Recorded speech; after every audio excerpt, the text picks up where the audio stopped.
26 years old, born and raised in West Palm Beach, Florida. And it's funny because people ask me all the time, how did I choose the bass? Why did I choose upright bass? And I don't really remember exactly how it got selected for me, but it was selected for me. And I think in large part it was Andy Matskow at Palm Beach Public School sort of looked at me and said, "Kid, you're a bass player." So, and I took to it quickly. I was really musically inclined as a kid. I have a lot of fond memories of my mother singing and playing guitar and singing along with radio stations in the car, and she would always sing harmonies in the car. And so I picked up on how to do that at an early age. I had a really good ear for music early on. And I started playing upright bass when I was about 8, and then electric bass about a year later. As soon as I began to play upright bass, it was like an immediate identity for me. As soon as I started playing it, I was like, this is me, this is what I'm trying to do. And from that young age, I really did have a strong sense that I would be a musician, and specifically a bass player my whole life. So I went from there to the Middle School of the Arts, which is now Bach Middle School of the Arts.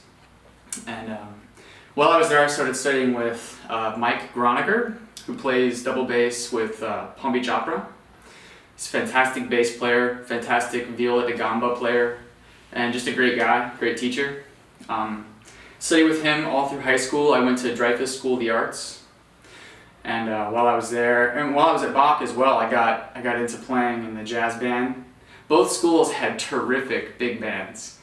For kids playing, we were really good. And I started doing that when I was in 7th grade, and did that all through high school at Dreyfus. Had some fantastic teachers.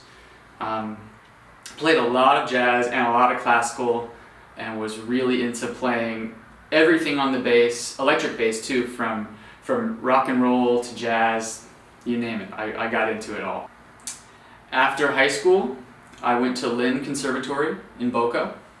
I sort of found myself at a crossroads at the end of high school. I had to decide whether I was going to go to school for classical or for jazz bass. I figured I wouldn't do both. I want to really concentrate on something.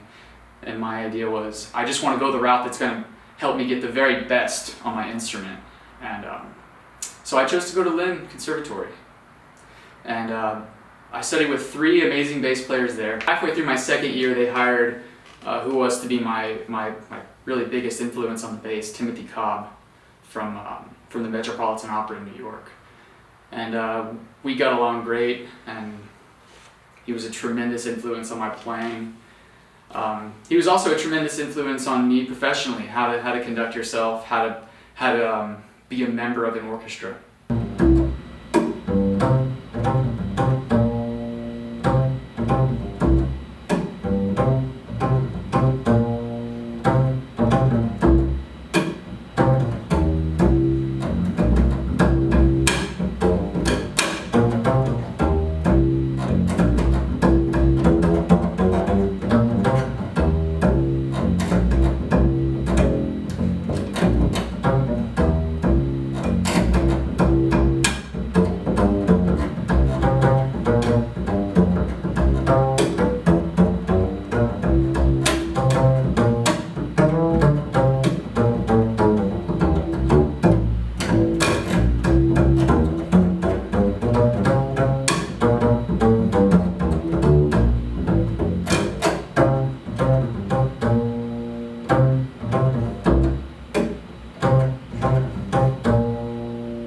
My main gig this season, for the past couple of seasons, has been with Florida Grand Opera, and I'll be doing some shows also with Palm Beach Symphony and Palm Beach Opera. That's the bulk of my classical playing. Outside of that, I'm playing folk and acoustic music with the Short Straw Pickers. I also sing in that band, and that's all upright. We're strictly a string band. I also play with Jeff Harding Band, and that's a pop rock trio, and that's all electric bass, hard hitting sort of power trio kind of band. And we play all over town, bars, clubs, city events, we'll get really fortunate to have a nice opening slot for some national acts once in a while. Namely, we've opened up recently for Tower of Power, Robert Cray, Styx, so acts like that. Typical week for me includes being at all three of the schools that I mentioned, and I'll be at those schools typically at least twice a week each, sometimes all on the same day. And then I'll usually do some after-school private lessons, and that's almost all classical upright bass students. And usually in the evenings, during the season, almost every day is occupied in the evening with either a performance or a rehearsal. And the weekends are generally booked. Sometimes I'm off in the early part of the day on Saturday, but almost all the rest of the time I'm on the highway heading to a job or a rehearsal.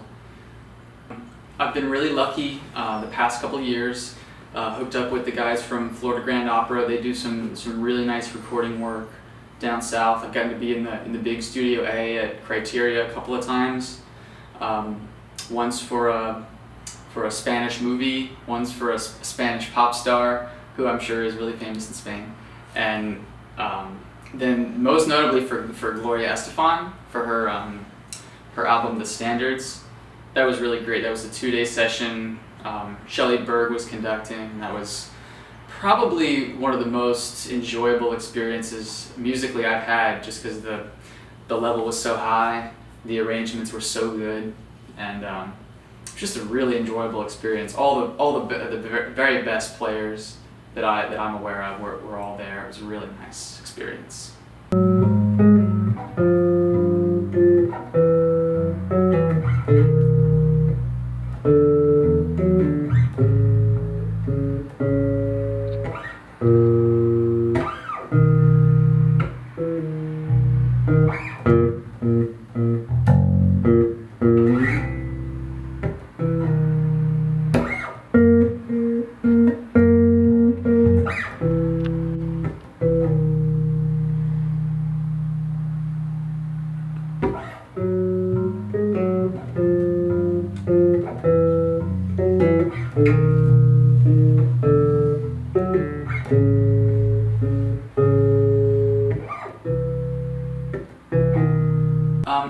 I am doing all of this by choice. I haven't been presented ever with a full-time job opportunity. Maybe I will be. I'm not sure if I would take it, just because right now where I'm at in my life as a musician, I just have so much fun, being so involved with so many different things. The classical playing.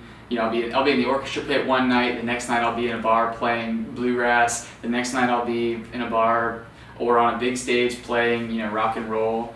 It's great. I would say I'm definitely doing it by choice. And it definitely has, some drawbacks. No benefits, no time off. If you get sick, you're still going to work. And but really, it doesn't feel like work to me. Obviously, sometimes it can feel like a job, but I'm as busy as I am, I still really don't feel like I'm working that much, just because I enjoy playing the bass so much. If there was one thing I could change, it would be I-95. I spend a lot of time on the road. That's about it. Everything's very spread out, and I'm playing a lot down south these days. And all my friends down there, Jeff, you should really think about moving down here, man. You're spending a lot of time on the highway. And the way I feel about it is, especially lately, pick where you want to live and live there, because you're going to commute in South Florida no matter what. So I do wish things were a little bit more concentrated for me, but it's not a big deal. It's actually a really minor thing. Once you get used to the commute and you find ways to occupy yourself in the car. I'm definitely not getting rich by any means playing music right now, but I'm definitely and very fortunate to be living a very comfortable life. As busy as I am, I am getting paid pretty decently for all the work I do, and I'm very comfortable. And people sometimes say to me, "Oh, all you do is play music for a living? Well, you must be broke. That must be tough on you." And no, not really. It's possible. You can do it. It's a lot of work, and a lot of it is self-management, scheduling, and you know, maintaining relationships, just like any workplace environment. That's a huge part of it, and it can definitely be done. You just have to be willing to wear a lot of hats. You have to do a lot of work for yourself, and it's not just playing, it's the management side of it too. If you want to pursue a freelance career in South Florida, listen to a lot of music, get really familiar with as many situations as you possibly can, obviously depending on your instrument. Be really nice wherever you go, make a lot of friends, because I'm finding out more and more in my young career that that's really what counts, personal relationships. People will hire a great player, but only if you're a great player that's someone they want to be around for 3 hours. I've sort of said in the past couple of years, I'm in the stage of my career where I'm planting a lot of seeds, and I'm going to see what grows, you know? So hopefully by then, one of those seeds will have germinated and grown into something that's big enough to where I can sort of just lean on that and have a little bit more time for life. But we'll see what happens. And like I said before, I really don't feel like I work. I mean, I work a lot, but it doesn't ever feel like I'm working. I never dread playing the bass. So if I'm still doing this when I'm 50, that'll be fine.